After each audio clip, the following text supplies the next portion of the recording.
base, donc, sur l'idée d'un cabinet de courtage qui a voulu donc, développer la vente à distance sur la base d'un site internet comparateur de mutuelle qui s'appelle Mutuel Conseil. Et donc effectivement, Mutuel Conseil était aussi le projet de base. Effectivement, la stratégie, c'était de pouvoir récupérer des prospects non mis en relation qui puissent être transformés par le canal téléphonique. Donc jusqu'ici, très classique. On a commencé en 2007, donc à l'époque, c'est vrai que les choses étaient encore un petit peu nouvelles. En 5 ans, on a développé à peu près 40 000 polices souscrites.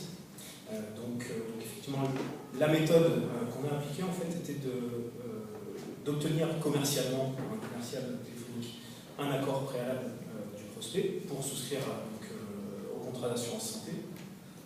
Et dans un deuxième temps, un conseiller rappelé, je rappelle toujours bien, le client pour valider avec lui la signature électronique par enregistrement.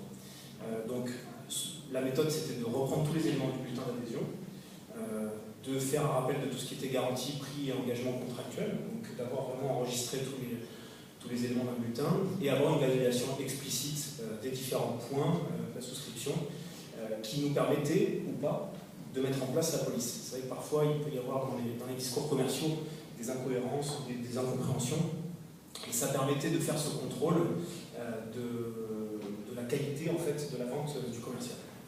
Donc effectivement, les questions qui se posaient, c'était de répondre aux exigences de confiance des assurés. Il en est ressorti que de revoir les garanties et les principes contractuels avait un côté rassurant pour le client. C'est-à-dire qu'il se disait, ok, j'ai mon commercial qui m'a fait un petit peu, qui m'a convaincu, maintenant la deuxième personne qui a moins d'objectifs commerciaux va vraiment tout reprendre, et c'était assez rassurant pour, je parle en 2007, au moment où la signature électronique est encore peu développée.